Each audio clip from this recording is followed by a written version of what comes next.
There is one final race where everybody has a shot of victory. If you win today, you are world champion, but it's not as simple as that. For the entirety of this year, all of these 50 drivers have been battling for the best ticket in town, the front row of the grid. And here at the WeatherTech Raceway Laguna Seca, we find out who is going to be your Simify MX5 World Sim Series champion of 2024. Good morning, good afternoon, and good evening to everyone watching around the world for what is the final round of the season. My name is Jake Sperry, and alongside me in the commentary box here today is Mike Now. So we got a bit of Christmas cheer going along here today. Daniel Costello and Christian Deploy are playing directors here today, with our cameras provided by Dougie Beard. But when it comes to the Global SimRacing Channel and Laguna Seca, this is a track that is steeped in the richest of rich history, that has been so influential time and time again, and a track which will stand on its merit as one with one of the greatest corners in the world, known as the corkscrew. We're going to take a look with our GSRC track guide to get a little understanding of what the drivers will face today. Welcome to Laguna Seca. Located just east of Monterey, California, it's hard to deny that this is one of the more scenic American road courses. It travels up and down a hillside which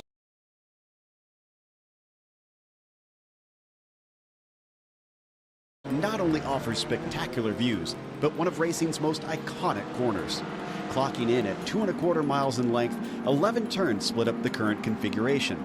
I say current because up until 1988, the track's layout was shockingly simple, with a mere 9 dangerously fast corners. But despite becoming a much more technical track, this difficult nature was retained in its modern form. Turn 6 in particular places an emphasis on precision and daring, with its tricky dip at the apex and narrow racing line. But the most well-known spot on the track is, of course, the corkscrew. Blind and kinked on entry, it then whips the driver through a chicane which drops you nearly 60 feet. It's earned a reputation worldwide for forcing even the most daring competitors to second-guess themselves. But there's honestly a refreshingly wide variety in types of corners, making it a perfect track for driver coaching and training. Elevation changes, differing cambers, and every sort of apex imaginable leaves seasoned veterans and newcomers alike spending hours trying to perfect a lap. With the track becoming popular for hosting IMSA, IndyCar, and MotoGP in its recent history, it also brings out lots of vintage racers due to the Monterey historics each year. Likely to remain a fixture on the American racing scene, this legendary circuit is almost always high on drivers' best of lists. Its history and its uniqueness are sure to delight all for years to come. There's a reason why this circuit is so revered, and we get a very good understanding of it. It's a track of 3.6 kilometers out there, but when you look at it, Mike, this is one which you have to really respect the track. You've got overtaking opportunities at turn 2, up at the corkscrew at turn 7, and if you're brave, turn 11, final corner of the race. Yeah, certainly. This is a real racer's track, coming in at 3.6 kilometers or 2.2 miles on a track founded back in 1957 in a dried-up lake bed in the middle of California. 11 corners, 6 to the left and 5 to the right, with a whopping 55 meters or 180 feet of elevation. 5.5 stories of that, about 55 feet of that, coming down in the infamous corkscrew. You drop 5.5 stories in 5 seconds, Jake. And these MX5s, of course, with the new iRacing update, going to be kicking some gravel onto the circuit, and that will add an extra layer of difficulty. It certainly will. Debris Refresh is going to rear its head tonight here at the WeatherTech Raceway Laguna Seca. But let's talk about how we got here and the championships in terms of how they stack. The top 40 booked their place here. We'll go through the top 10 here. Ade Koba is going to be your favourite. He'll be on pole here today with Nicholas Goebel alongside Jaime Dalmases and Jason Cooper, 3rd and 4th in the championship. David Teron will not race today in 5th, so Adnan Grozdanic will take his place with Jack Veazey in 7th, Yuan Jilin in 8th position, along with Dylan Da Costa in 9th, and Lincoln Fox rounding out your top 10 overall. Over towards the back of the field, though, slightly different out there, Mike, because those, of course, in the top 10 are going to look good. But before that, we've got the Nations Cup. Yeah, coming into the Nations Cup at the end of this season, it was a dominant charge for Spain, taking victory over the rest by 240 points. Not quite as big of a margin between Germany and the United Kingdom, though, and the United States slotting in down in 4th. France for 5th, the Netherlands taking home 6th with Belgium in 7th. Portugal down in 8th with Brazil 9th, and rounding out your top 10 will be Sweden. Yes, and we've seen how strong different regions have been, and traditionally it's been the Spanish who have done quite well. When it comes to the club standings, though, the top 10 have booked their place in the World Final through mainly Christian Bisserov's great driving ahead of Luis Suarez and Tom Weston. Lorenz Denalden and Eric Kieroth do book their places, and Sander Vara has rushed back from surgery on his leg to go and get himself in to race tonight, so we'll see how he'll do with his 6th place in the club standings. Michael Elliott and Rene Zegelaar 7th and 8th, with Thomas Martinez 9th and Carlos Horn rounding out the top 10 in that field. I think now proves to be a better time than ever to talk about the driver in position number 1 when it comes to the Simify MX5 World Sim Series at Koba. And look at that resume, Mike. Yeah, 6 out of 10 races won, 51% of all laps led. No fastest laps, surprisingly, but call him Mr. Consistent, that's for certain. Top podium scores of 7 throughout this championship. That is incredible, and of course, was your previous 2023 World Finals pole sitter. But Jaime Dalmas has had something to say last year. We'll see what happens when we get down to the arguing on this circuit, Jake. We absolutely will. He was, of course, in the second row of the grid, and he is certainly hoping that he can do it again from that place. We're just about ready to take ourselves over to the Simify starting grid, with, of course, Simify being your one-stop shop for all of your sim racing gear. You can choose from iconic brands, and you can mix and match for the best way to get your leg up on the competition. Simify, a company that ships worldwide and also has 2 sim racing centers, one in Madrid and one in Barcelona, and that is dedicated to improving your sim racing skills. You can head over to www.simify.com/MX5WSS. Use the link in the description to get your discount applied automatically on your sim racing purchases today. This is your race details, the World Final. It's 45 minutes long with fixed setups. They've got a spare car and they hope that they'll never have to use it. And of course, drive through at 17, disqualification at 25. Incident points, they hope they do not run there. Ade Koba will be on the pole position. He'll have Nicholas Goebel alongside him for company, with Jaime Dalmases and Jason Cooper, 2 main players of the game last year, who are there on row 2. Adnan Grozdanic starts 5th, along with Jack Veazey, as Yuanxi Lin and Dylan da Costa are 7th and 8th. Michael Chase will go from 9th, with Nuno Ferreira rounding the top 10. Ewan Bremer down in 11th with Per Sandberg in 12th. Joel Singleton taking home 13th tonight with Cali Cavisto in 14th. Philip Scripignano alongside for 15th. Miles Owens in 16th. Albert Palahi 17th with Eduardo Gross in 18th. Lawrence Sebastian 19th. And rounding out your top 20, Matt Tempest. Well, we're going to quickly go over because we've just got the 1 minute to grid. So they are just about to start right now. You've got 42 drivers here today. 1 champion to be crowned. Green flag is in the air and we are underway for the World Final. 45 minutes worth of racing action. It is 20 minutes longer than what they've had to deal with this season. It's a fantastic start by Ade Koba with his main nemesis, Nicholas Goebel, behind him for company. It's Jaime Dalmases who's there, and they all start checking up here into the Andretti hairpin for the first time. A bit of side-by-side then as Dylan da Costa looks to battle Jack Veazey for position. A bit of gravel kick-up already, but mainly clean as they've got the start sorted and now need to settle into rhythm. Yeah, they certainly are. The mid-pack not settling in, though, just yet. It's a knife fight in a phone booth. If you look further back, there's a spinner there into the distance, and that is going to be, I'm not sure who, but round they go. The front pack nice and tidy, and Ade Koba getting away very good at the start. The drivers up front looking like they want to hold on to this for the long run. I think they really want this long run sorted, and they'll realise that you can't win this one in terms of the MX5 World Sim Series. This is a marathon and not a sprint. You can't get there. Troubles with Ewan Bremer and co. out there. That caused a lot of dramas for the likes of Michael Chase. going through turn 6, just tagging the back, and look at the amount of smoke up at the top of the hill, heading in towards the dreaded corkscrew corner, the left and the right, the equivalent of dropping 6 stories as you drop down the hill. You look further back, like Lorenz Den Ouden there in 36th position. Every position matters, and it's not just a case of getting to the front, it's also a case of how far can you go, because that is your end result for the season. Yeah, certainly will be. These drivers have put a lot of work in throughout this season, and they don't want to not give it their all in the finals. This is the final race of the finals, and look at this, the mid-pack down in 20th position. Alexander Longo side by side with his teammate. Rule number 1 of racing, Jake, don't hit your teammates, and these two looking awfully composed. Same cannot be said, though, up at the front. Yeah, it certainly can't be said the same, as you got Nicholas Goebel desperately defending that second position from the driver with the hot hand when it comes to Laguna Seca, the reigning champion. Jaume Dalmases for Zenith Esports. He's looking to try and find a way through on the 5-star driver to get that position sorted. Now, we do need to talk about Cobra and Goebel, and it goes back to Sonoma this season, where the two had a bit of afters after the checkered flag as the two came together. Bitter rivals the two are, but Dalmases, who has been quieter this season than he was in the last in 2023, is hoping that he can come up trumps, knowing that he's got the experience to win this race.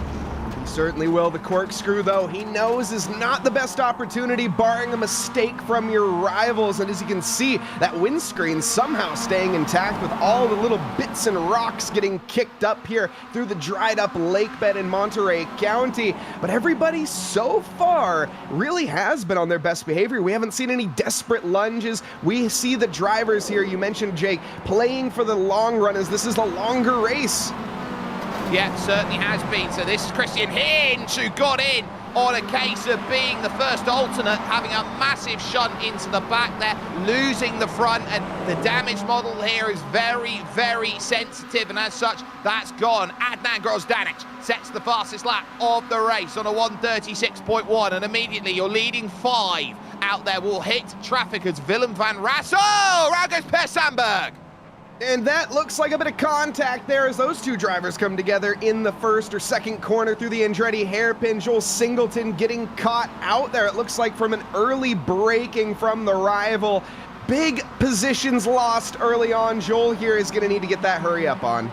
Yeah, he certainly is. He's now with Patrick Alders, so he's dropped way down the order here, and will have to really scramble to try and get back up. 18th place for the 3G racing car, as Alders now looks at Alexandre Longo. This for now 19th position as they charge on forward. It has just opened up the gaps just ever so slightly in that middle pack. It means that Albert Palahi down in 11th position now, as the bridge between the divides is up at the top of the hill. Ade Koba for the first time goes defensive, then against the 5-star motorsport driver of Nicholas Goebel. And you look at that team, Mike, you look at the team that's available to them. The one issue that 5-star have been working with, and they've been so good with, is the fact that they play the numbers game really well. The issue they've got, no Lars Fischer, no David Turon.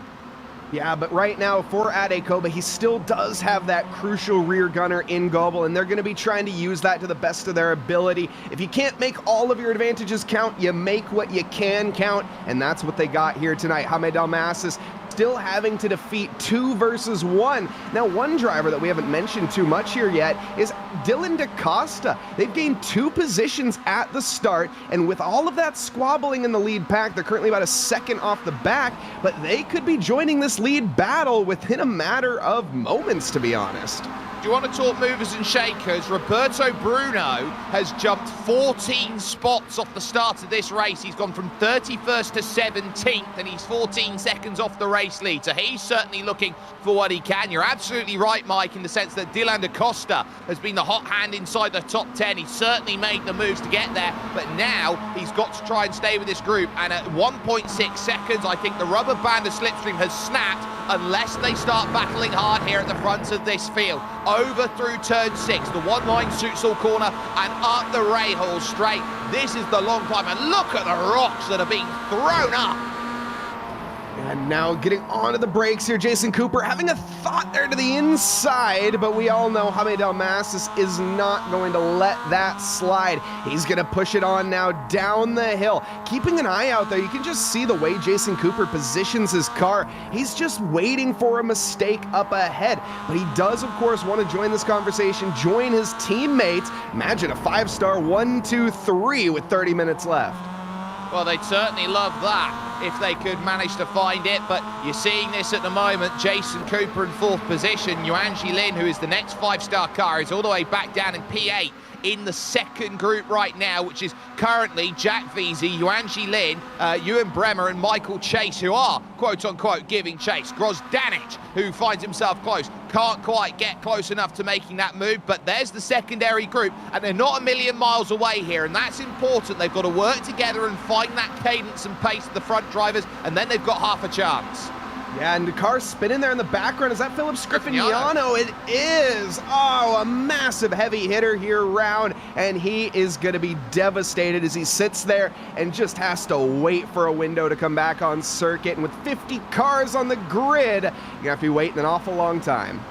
He's only just got back going again as we focus on Tom Weston here, who's up to 26th position. Scriffignano just did that all on his own. He just locked up the rears going into the Andretti hairpin and just looped it around. A lazy loop from Scriffignano, who's been a driver really this season, Mike, who has gone hot and cold.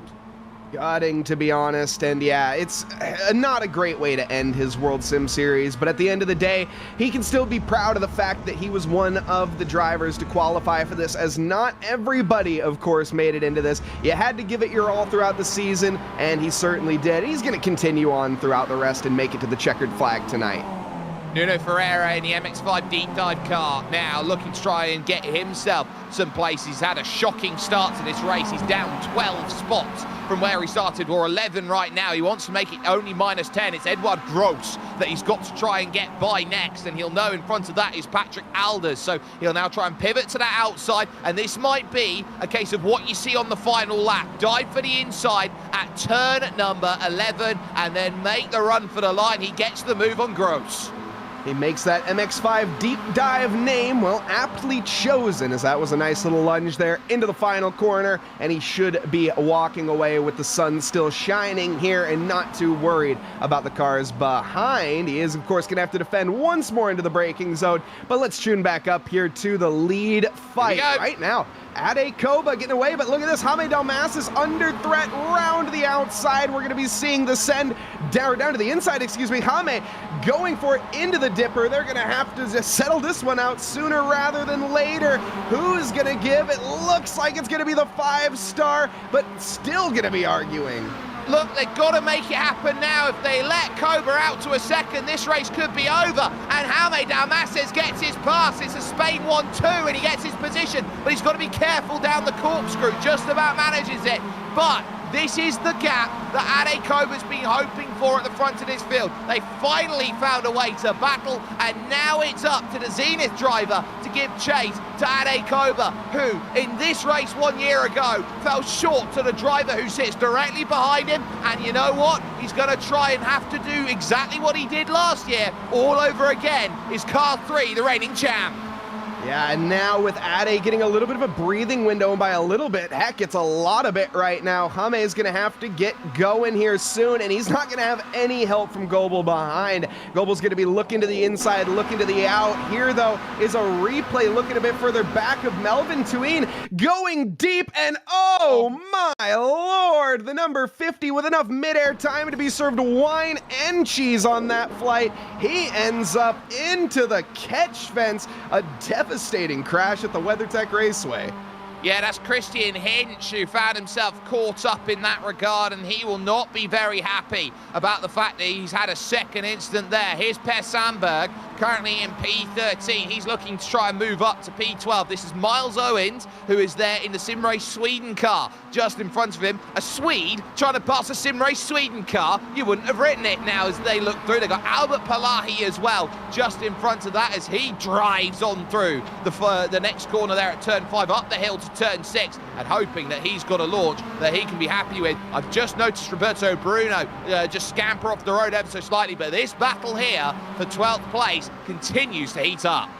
And Palahi here really being a bit of a thorn in the side for Miles Owens right now, as he has the pace, he just can't make the overtake happen. Looks to the inside here on the way down through the exit of the corkscrew, but he's gonna have the outside line for the long right-hander coming up, though I think there is a bit of a concession from Palahi. I don't think he really wanted to fight that too much, but no, comes right back. It's sort of a Canadian standoff. Well, at the moment, the Fans 11 car is trying everything to hold around the outside, and I think might just manage it here, drive off the exit, yes, so position held, and position held wonderfully there. Per Sandberg just about getting on the radio to say, oh, it's getting quite close for us all here at the front. Go careful, lads, as they go forward. That's Jack Veazey, who's now dropped himself down a place, because that's the pass by Yuanji Lin, taking advantage then as he dove down the inside at the Andretti hairpin to move up, and keep an eye on that race lead. We talked about it, 1.2 seconds. It's now 0.3 of a second. What tenacity by Dalmases. Yeah, Dalmasis is a man on a mission right now, and he's looking for the back-to-back at Koba's going to be sweating like a cow in a burger joint as this race gets on. There's no need for a pit stop, so it's going to be an all-out war to the end. Here, though, is Eric Chiaro with a bit of an incident heading down the hill, squeezes that corner a little bit tightly, and he ends up in, it looks like, a second bit of an incident. Yeah, that second bit of an incident is not going to be ideal. Michael Tanagretta has had a very big issue out there with Luis Suarez in the 3-wide racing car, and he is not happy out there on circuit, so another car has been caught up. Now here's Mateo Camus, who's trying to look for something up at the corkscrew. He's been quiet over the course of this race, trying to keep himself in play, but once more, he'll have to fall into line here, as we've got a bit of pack mentality here. You get the draft of the car in front, the car in front, the car in front, and you can't necessarily make the move as quickly as you'd like. No, but Camus here, he has made quite a few moves thus far. We talked about movers and shakers earlier. He may not have the most. There's a couple drivers that have a few more, but 8 in the race lead is underway right now. It certainly is, because Jaime Dalmases is starting to force defensive lines out of Ade Koba. The 5-star cars of Nicholas Goebel, who is new to this season, Jason Cooper, who was right up there in the championship fight last year, and Adnan Grozdanic, arguably the bridesmaid of this season, who has been looking for victories and has just been unable to find them. These fantastic 5 are 4 seconds down the road from Dylan DaCosta, and are now starting to think about where can they find the moves to make it work. Jaume's been here before. He's got 31 minutes to go and find a move. It's very simple on paper. He doesn't have to do it straight away, but he'll know that if he does it earlier, he can be at the front where he likes to dictate tempo. Yeah, now the question, of course, that I'd be asking myself is from a long-term standpoint here is maybe do you fight this if you're at Koba? I think the short-term answer, obviously, or even the long-term answer is yes. Track position on Laguna Seca is king. You absolutely want to have the car ahead, or you want to be the car ahead. But right now, we're going to be seeing Jaime here put the pressure on firmly through this final sector and into the final corner. We're going to see the inside covered, no doubt. That's going to force the bright black and neon green to the outside here, and look at the run he has down the start-finish straight. I think he's got this hook, line, and sinker. This was brilliant in the sense for Ade Koba, because it looked like Dalmases wanted the inside, no dice. He'll go the long way round to the Andretti hairpin at turn 2. How late on the brakes do they want to fight between each other? The 2 Spaniards at it. Koba defending just about, covers the gap, but now he has to go uber defensive to turn 3, and now around the outside again goes the search, no dice. Watch out for 5-star. Goebbels thinking about it, but he's in 2 minds. He backs out. Oh, brilliant driving here. Dalmasis reeling in Koba here just perfectly, and having to keep an eye on his rearview mirrors as well. Keep in mind, that's the sister 5-star car of Koba, so he has a bit of a friend behind, but there's contact between the 2. Koba manages to wrestle the octopus and keep it between the mayo and the mustard. Now through the dipper onto the Rahal straight. Dalmasis gonna get forced wide onto the gravel. That's going to allow Goebel to take the lead of this race. Incredible stuff. How have they held that together? Going through 5 and into 6, 2 bits of contact. Koba is still in second position, and back to 4th goes Jaume Dalmases, who's got to do the work all over again. Nicolas Goebel leads the race here at WeatherTech Raceway Laguna Seca in your MX5 World Sim Series Grand Final, and Adnan Grozdanic can only watch. Incredible scenes. We have about 5 different stars on the top right now, and well, the top 3 are 5-star cars as well. Let's see though, Jaume Dalmases looking to get the charge back on here as Jason Cooper, being a real nuisance, covers that inside line, forces Dalmases wide. We saw this on the previous lap, but look at the leaders. They're battling it out. Rule number 1 of racing, don't hit your teammates, but of course that's the Simify car to the inside of Ade Koba. Koba now trying to go around the outside. Next 2 corners are right-handers here, 3 and 4. He's got to go around the outside of 3, which is the tighter corner, and then you've got a lot more speed, and they will bump as they head themselves over towards turn 4. Look at this from the likes of Nicolas Goebel. He'll try and fight, but watch out for his teammate, Jason Cooper, who might have to thread the needle. They're almost 4 wide as they head themselves over towards turn 5, and around the outside, Koba back to the point, and Goebel still trying to push. Adnan Grozdanic still watches as now Dalmases up into 3rd position, but my oh my, Ade Koba loves being at the front, and that's why he's got 6 race wins this season in regulation play. Absolute perfection of placing that car, and Goebel just had no answer. A little bit of a lockup for everybody at the top of the hill. That's Dalmases really getting the pressure back onto Goebel right now. He was onto Koba there like a license plate briefly, but now we're going to be seeing Goebel have to weave around like a knitting grandma to defend from the Spaniard behind.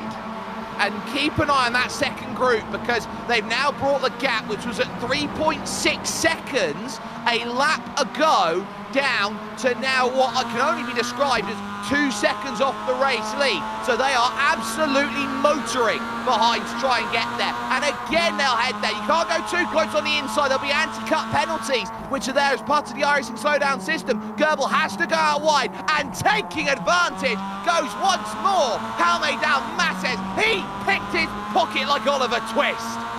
Dalmases might not be making too much sense out on track, but he's here to make the dollars. Look at that money-making move right there, as that was full send baseball, and he made it look easy.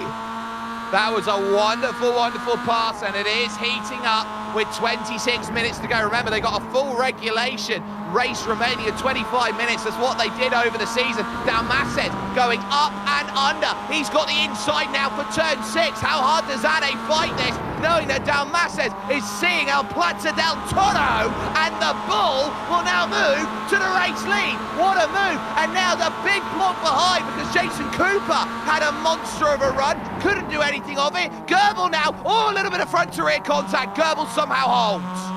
Oh man, this is getting exciting here. The bull is taking the lead, but there's no doubt these two are gonna lock horns one more time with this 25 minutes. One regulation session, as Jake had mentioned throughout this season, is all they have left, and they're gonna be giving it their all from start to finish. Look at Ade Koba here, licking his lips, smells the blood in the water, but I think he might just be a bit too far back this time. In fact, is he the blood that he smells right now? That's the question.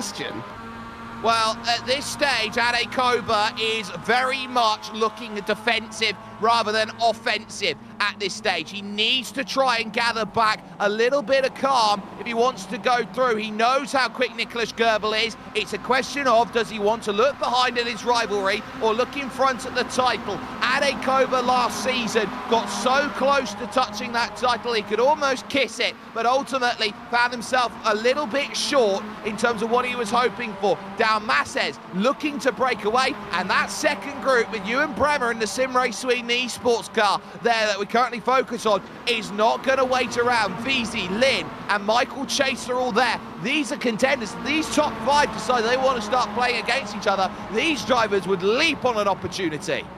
Yeah, we have an exciting end that's looking to be drawn up here. Ewan Bremer in a pretty solid position for all intents and purposes. He's in a bit of a sandwich. I think he'd rather be the bread on the top, to be completely honest. But right now, looking pretty solid. We see these drivers just sort of negotiating each other, but looking at a move to the inside there, at least that's what I thought we were going to see.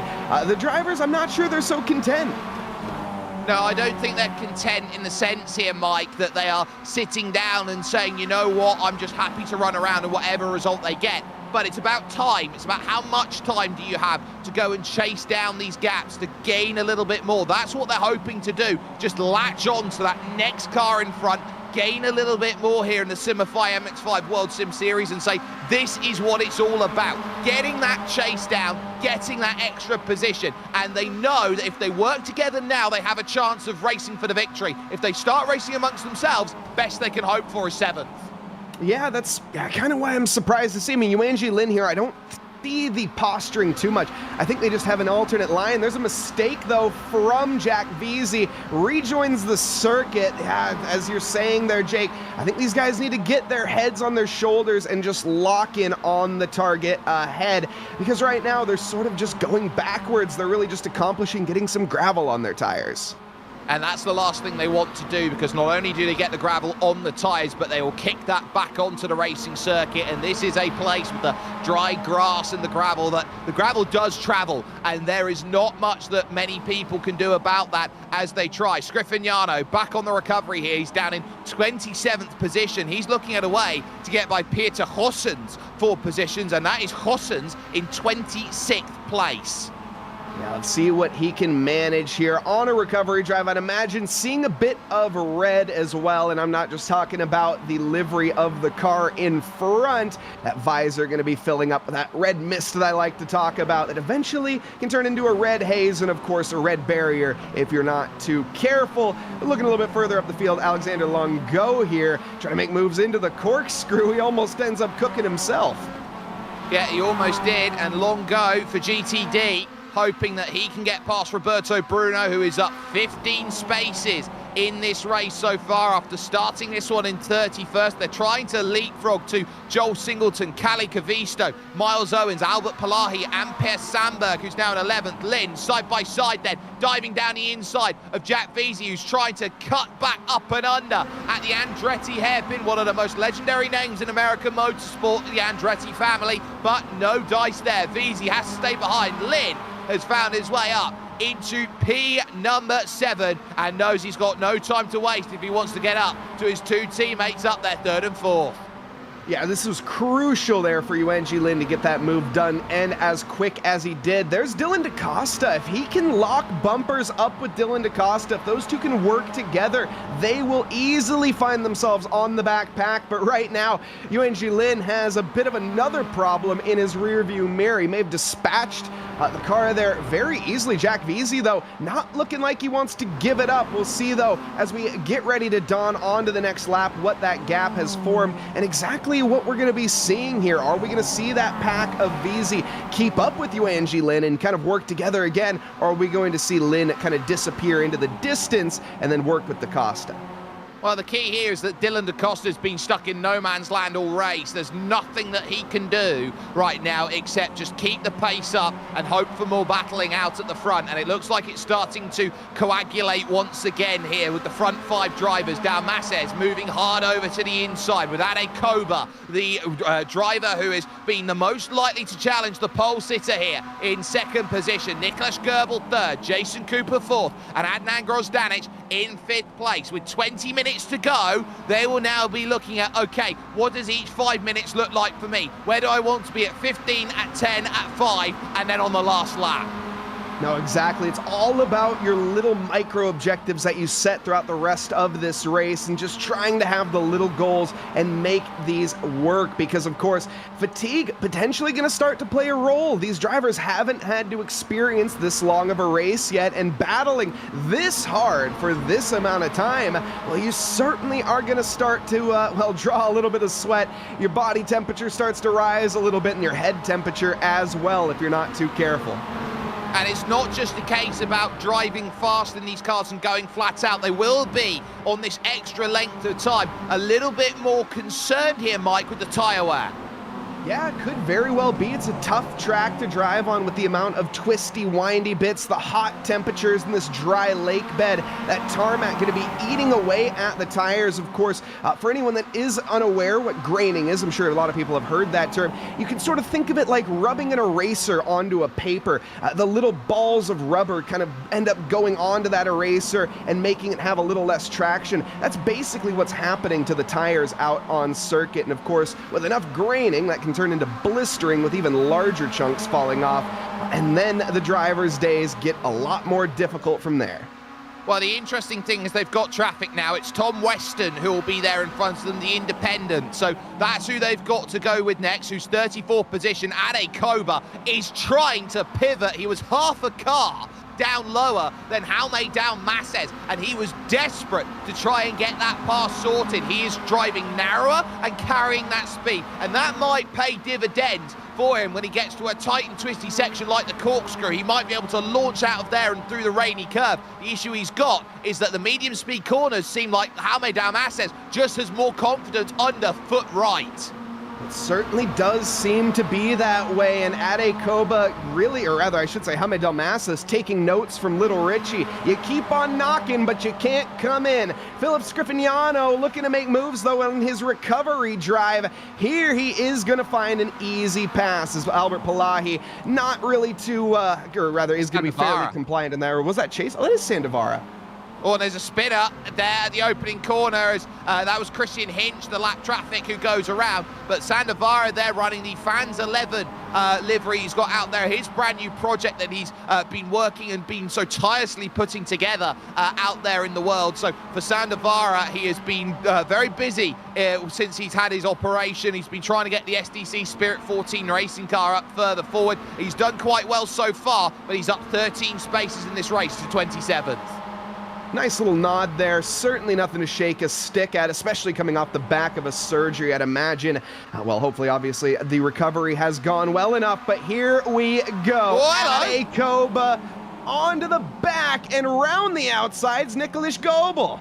Has he bumped him? Has he bumped him enough? That's the question. Through the gravel now goes Jaume Dalmases, keeps the foot in to try and defend here. He's using all of the road and then some to try and hold this up. Ade Koba's looking for a way through. Goebel now jumps on the scene, but he's a little too close here through turn 4. He needs to be about half a car length further back to get the run through 4 and over towards 5, but still it is the two Spaniards out the front. Oh, Ade! What a dive down to the inside at turn 5, trying to get it sorted. Up the hill now, they'll go to 6, and Jaume Dalmases trying to hold the outside. You never go too wide here, and down through the inside of the corner. There's the move. Here comes Nicholas Goebel. Jaume Dalmases left to dry, as we're going to have now as well Jason Cooper to the inside. Jaume should be able to defend the third car, but that is a 2-for-1 special that Dalmases didn't want to receive, but deep goes Goebel, which is going to allow Dalmases right back through. Incredible battling here with 16 minutes left, but this has allowed Ade Koba a little bit of breathing room. Last time the gap was over a second, that got closed down. I would imagine the same will be said here with just a half a second.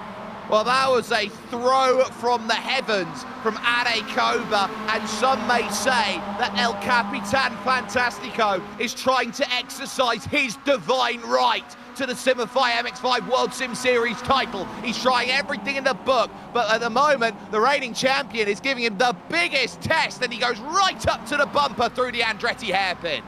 Oh, brilliant. Ade Koba flopping around like a walleye on the ice of Lake Winnebago, and Dalmases trying to take advantage here. He sinks the hook in. He's trying to set it. Can he manage it down to the inside of 4? And he gets it done.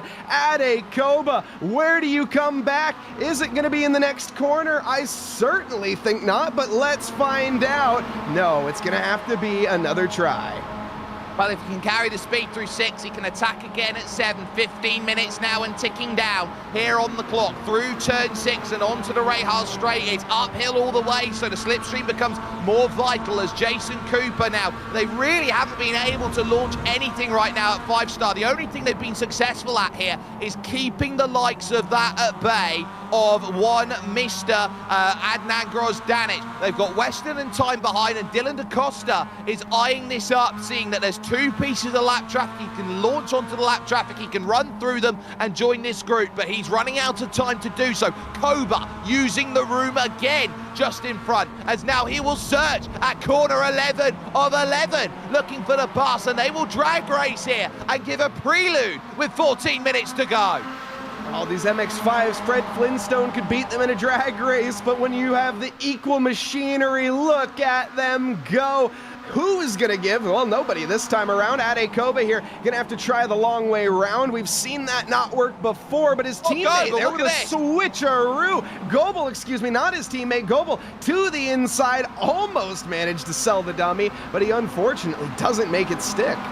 It's close, but close is not going to cut it. In the finite margins of the Simify MX5 World Sim Series, you have to be perfect if you want to get the passes done, if you want to get the world crown, which Jaume Dalmases is looking to go back with, if he can just hold himself steady and do what he has done so well over the last 2 years. You sit and look at Ade Koba. He is hoping with Goebel behind that he can just focus on trying to get in front, but all of these drivers in the top 5 want a way through, and Cooper and Grozdanic especially have shown no cards in this race. When do they start to show their hand?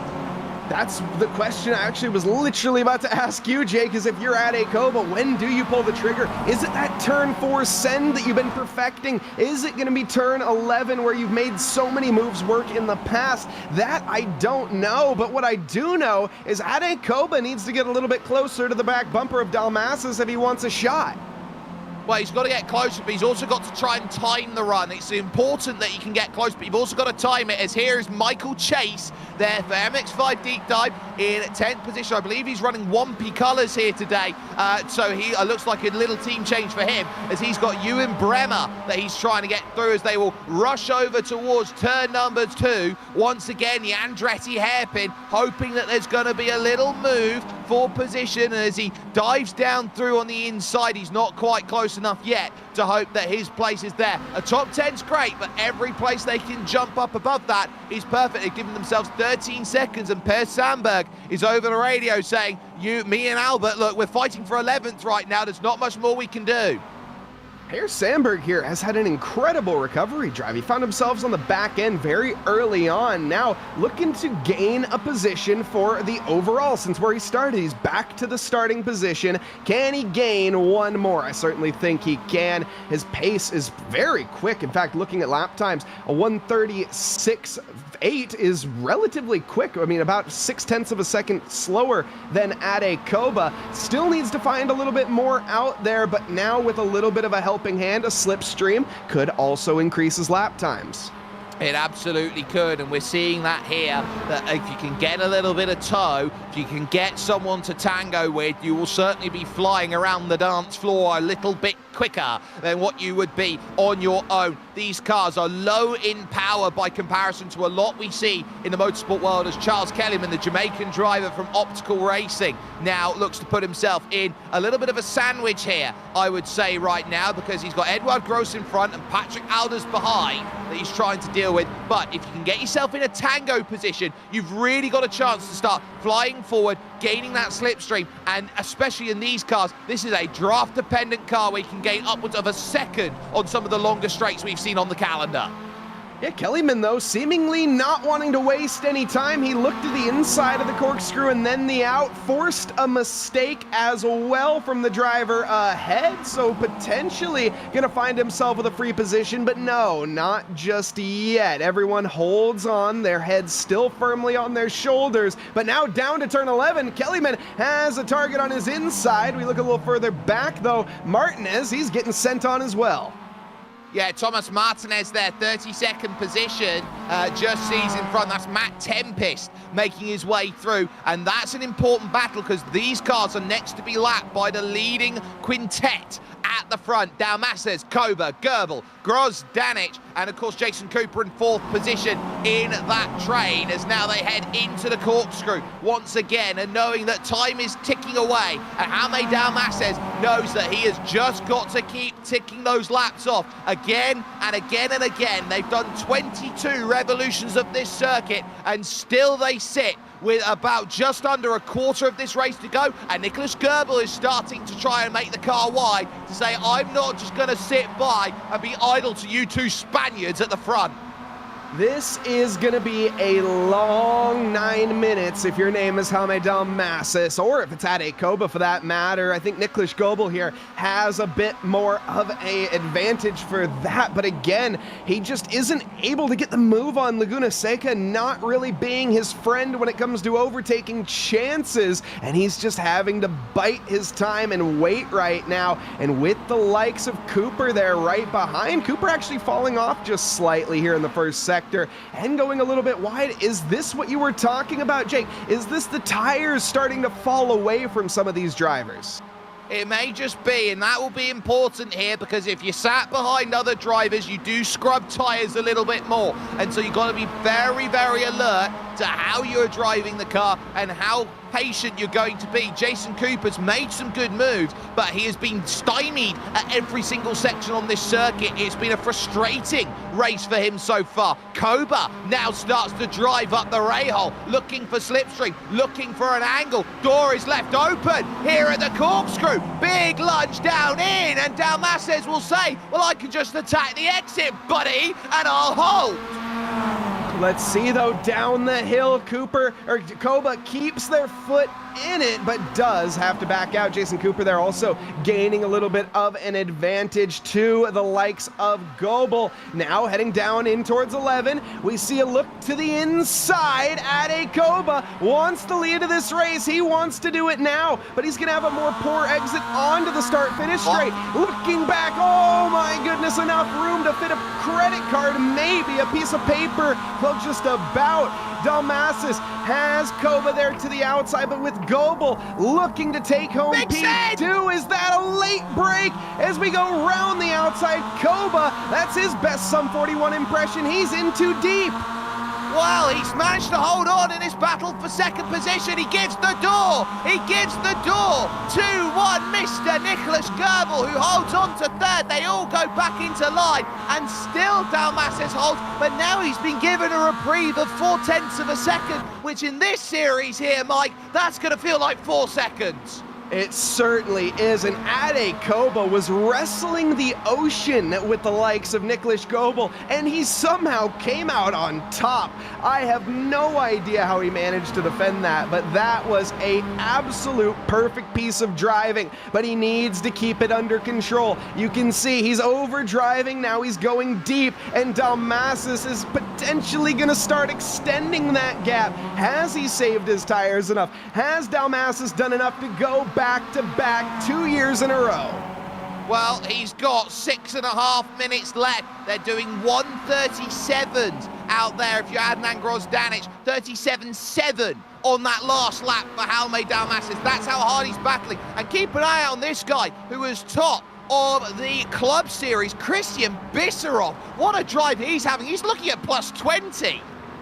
Absolutely incredible. Heck, let's make this a 21st for good measure, as he's currently looking right up the chuff here of the 16th place driver. That's going to be Patrick Alders, who is up 9 positions themselves. So we've had some pretty big movers this race throughout. And again, a very welcome drive for Christian Bisserov, I'm sure. It's been a tough season for him. Can he get the move done into the final quarter? No, but I think he certainly can set it up.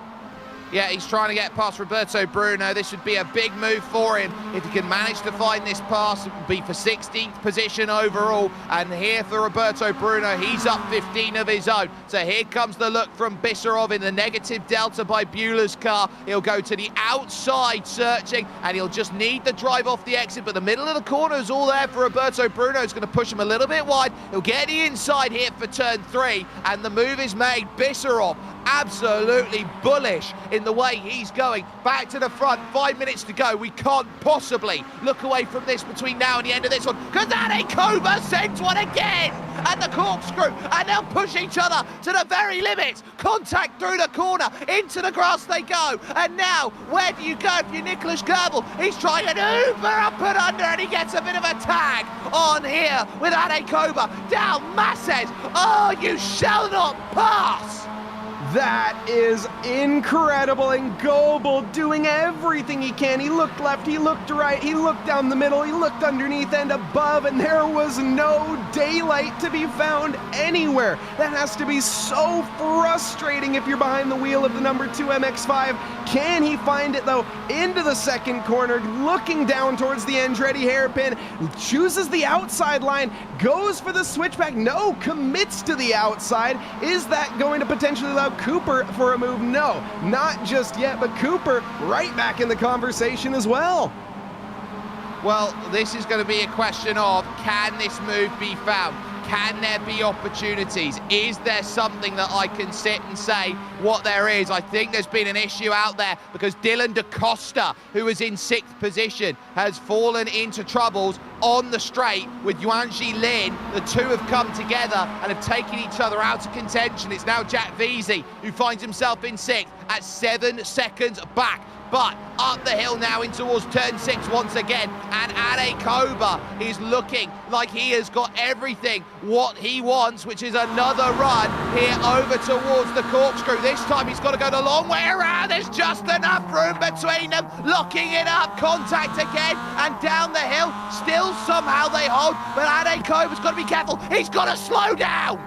Oh, gutting for Goebel. There's a spinner in the background, and that is going to be Veazey. No, did he go around? It's Cooper. Cooper's lost it on the exit. No, all of his hard work for naught. There's going to be 3 positions lost as well for his good effort. Heck, make it a 4th, but the battling up front still going to be continuing on. Goebel now battling with Dalmasas. Adekoba in 3rd position and 8/10 off the back of Goebel. Wow, that is a big seismic change, and watch out for the race lead because Nicholas Goebel now has been given the biggest chance possible, trying to pick his pocket again, and he can't get it done on Jaime Dalmasas with 2 laps to go. The question remains now, Mike, are you patient or do you just take what you see? Oh, you take what you can get, you take what you can see, and if the barn door gets left open, then you certainly have to try to take the horses for a ride. Let's see. Goebel's made moves here in the past through this corner. He's not looking for it this time. This is going to be more than likely the penultimate lap for these drivers. And if you're Nicholas Goebel, do you go for it on this lap or do you wait for the next? What do you do? This is the entire MX5 World Series ahead of him right now, and he's battling the previous champion. Yeah, but he's just clipped the curb there through turn 6, and that gap suddenly comes up to half a second. Adekoba's back.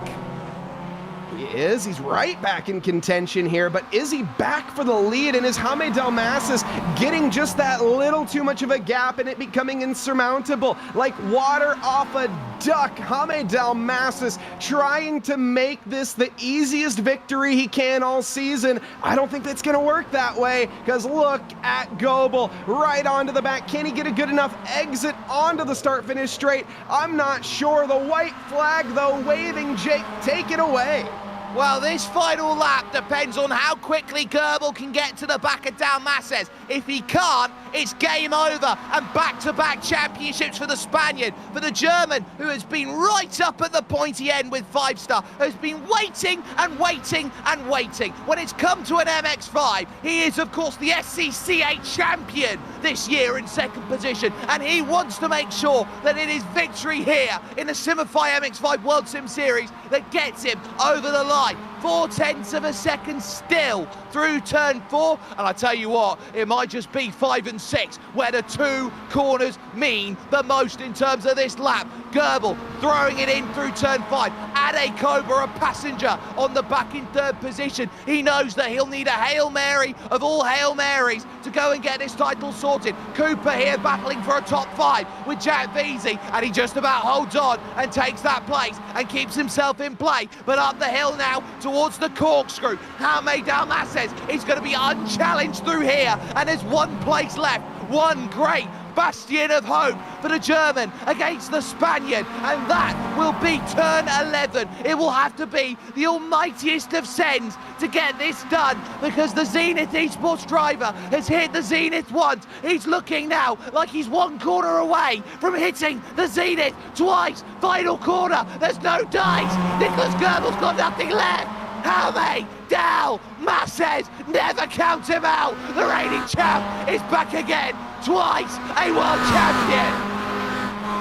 Absolutely electric finish here, and Jaime Dalmases, the 8th wonder of the world, everybody. The 2-time victor here for the MX5 World Sim Series.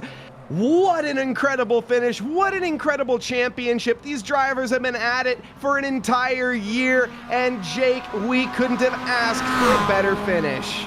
An absolutely fantastic battle that we've seen over 45. They threw hammer and tongs at everything, and when you've got a race like this that means so much, everybody knows that the stakes get raised, and that was just racing of the highest caliber. Wow, what a battle. Bisserov, by the way, 15th for him. That is a big result in the context of this. We'll get 30 cars on the leading lap, potentially, all things considered. I think we'll wait for car 7, which will be Yuan Jilin, heading towards the line. Likes of Charles Kellyman going for it over towards the line, Mike. But they are battling for everything they can for overall result. Yeah, they certainly are. And another great mention here for our drivers. Of course, Sandovar himself down in 24th position, the one who organized this entire league. And what a league again that it has been. The MX5 World Sim Series, some of the best racing I think we've seen from any motorsport series out there all year. They're so punchy, there's so much fun, and all around these drivers giving it their all. And when it's done and dusted, look at the parade lap. We get everybody celebrating together.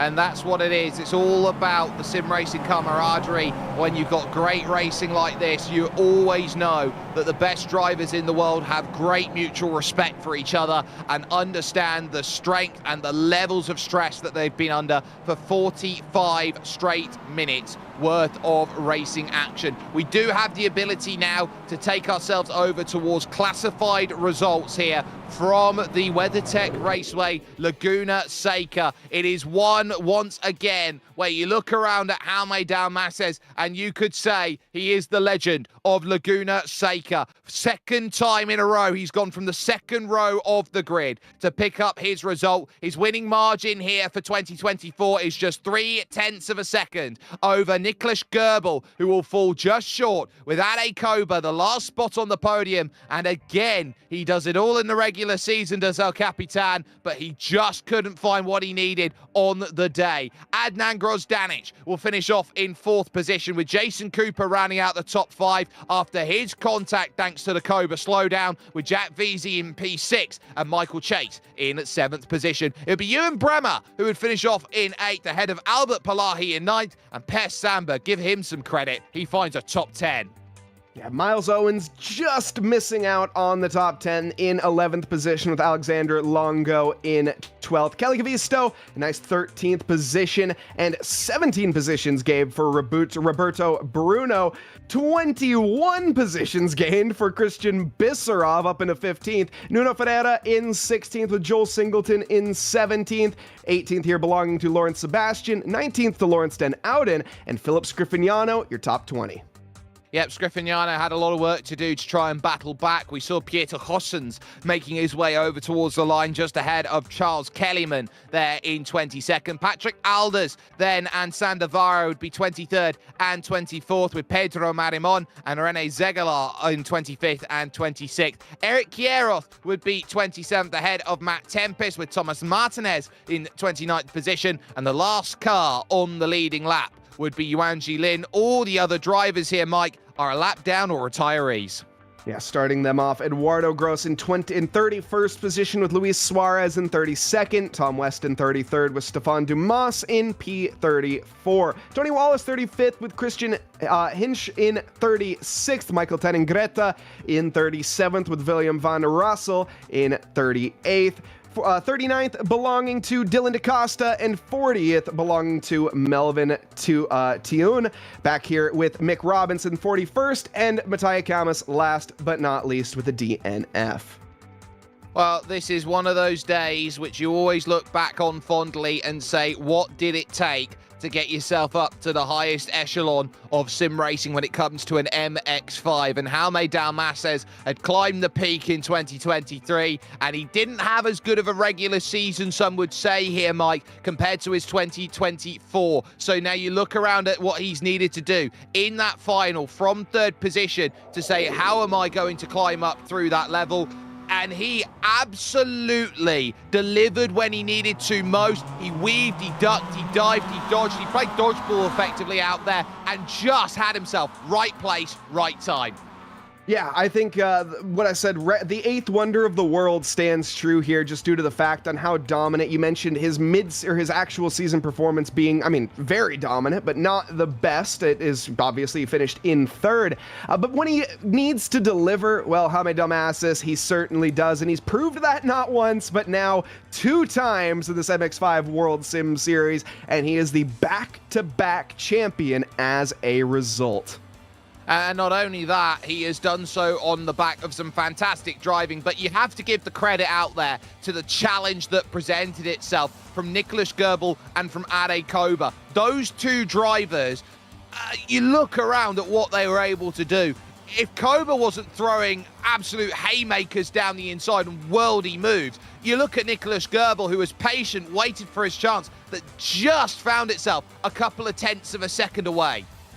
Yeah, exactly. And they put up an incredible season as well. Of course, Ade Koba being your first place finisher at the end of the season, and a dominant one it was. Nicholas Goebel finishing in second in the regular season. So all around, these 2 drivers certainly can pat themselves on the back. There's nothing to shake a stick at for their efforts here tonight. And as they look forward, of course, to the future leagues together, I'd imagine they're going to have some good fights ahead of them and some good banters as well, as of course we see one of the more spectacular crashes in the race tonight.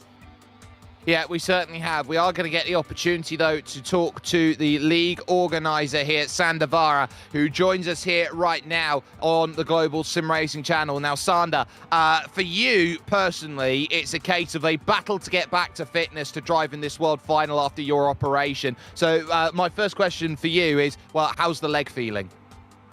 Well, it's getting better. It's getting better. I'm starting walking now without crutches for about a week now. So it's still sore and it's still very, it's a bit painful. But yeah, I had to be here tonight, so I gave it my best. Well, you gave it your best. If you looked up at the front of the field, they gave an absolute showcase out there of what MX5 sim racing is all about at the elite level of sim racing. How special was it to see the likes of Nicholas Goebel, Jaume Dalmases and Ade Koba throwing 6s and 7s at each other, hoping to just get themselves on the top step?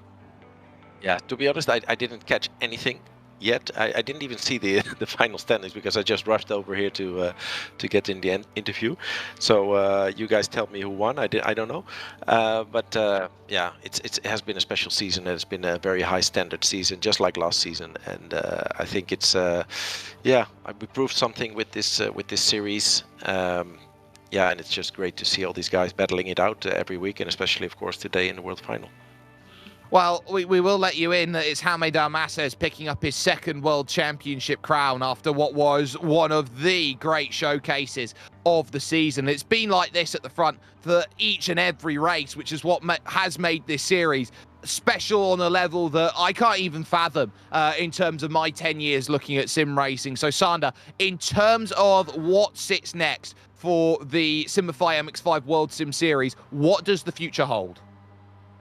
Yeah, well, as I explained in the group already, with about 150 drivers there, that my time is very limited next year, so I will take a little bit of a step back, let's say, in the organization of the the World Series. It will continue, but it will continue as an invitational series with about 50 to 60 drivers, more handpicked by myself, and there might still be a world final next year, and we might change the format for that a little bit. But yeah, I would just say stay tuned for that. I hope to be able to bring that. But my time is very limited, and I have a lot of other projects on my mind. But yeah, whenever I can, and whenever I can put something together with this great group of people, everyone involved, yeah, that I definitely want to continue it in some way, shape or form.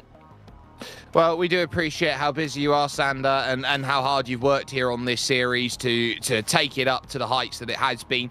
So the floor is yours for anybody you'd like to thank at the end of what has been a truly memorable and successful season. Yeah, well, first of all, I just want to thank the community of drivers. We have seen in these 2 years that we did the MX5 World Sim Series, I think almost 200 drivers passing by, so many people coming in, some people just doing 1 race or 2 races, but many also doing the whole season, and some doing both of the season fully. Yeah, and I just want to thank every single driver, from the highest level to the more modest levels, because everyone is equally important for me.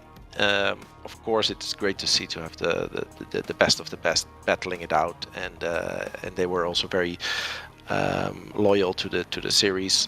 We had Ade and Jaume battling it out last year. I'm not sure, I didn't see how the race goes, but I went today, but I guess it was pretty much the same, or with Nicholas and Jason in there also probably. So mainly the community, and of course my lovely wife for letting me organize these kind of things, because it takes a lot of time. And yeah, the rest, my teammates also.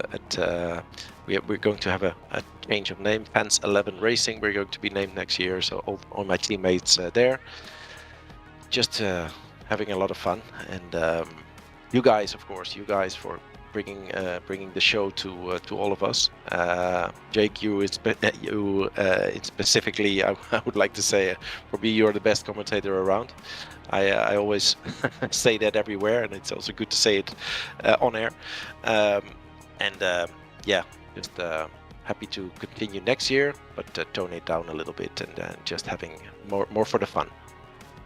Well, you flatter me and you flatter everyone here at the Global SimRacing Channel. Sander Vara there, joining us here with a wonderful, wonderful grand final brought into play for everyone there. Mike, final thoughts then as we bring the curtains down here in Salinas, California, and we head over towards 2025, not too far on the horizon. You know, I've said it once, I've said it twice, I'll say it again. What an amazing championship from start to finish, all the way back in January and all the way down to December of this year. It has been an electric series from start to finish, and congratulations to all the drivers. Of course, congratulations to Jaime Dalmasis, but all the way around, Nicholas Gobel, Ade Koba, Adnan Grosdanic, Jason Cooper, Vizi, every single name on that list put up an absolutely amazing show, and of course gave us some of the most incredible action I've seen all year. Simply put, there has not been a single racing series that has got even remotely close to how great this racing has been week in and week out. But that will be the curtain call for us here today with you. And that, I hope, gave you all a little bit of Christmas cheer. Want to give a massive thanks to everyone, but let's just remember first and foremost that it is the iRacing holidays at the moment, which means we got a holiday sale on play now through to January 5th. It is 50% off of all brand new memberships. Head on over to iRacing.com/holiday sale to get yourself in on that. But from the team who has brought it here together, of course, from Mike Naus, from Dougie Beard, from Daniel Costello and Christian Deploy, my name is Jake Sperry. You can catch all of what makes this show so incredible and amazing here with all of the companies that have brought themselves together to put themselves into what is a wonderful showcase of racing action here in what has been a Genesis Extreme production. You've had such wonderful music available to you. You've had all of the amazing technical wonder that has brought itself into play. You've also got so many amazing sim races on the horizon. You can make sure to catch a couple of those next week, because we're not done here. We work on a weekly series basis, and we got a couple of those which are finding themselves into play. But it is Jaime Dalmases once again. Dalmases for the masses. He wins, and he wins big at Laguna Seca. He is back-to-back, and quite simply put, it will be 2 races in his lifetime that may just be 2 of the most special he will ever get his hands on. Ade Cobra, tiny bit short. Nicholas Goebel needed a couple tenths, but those are the breaks. That is the MX5 World Sim Series, and we will see you soon.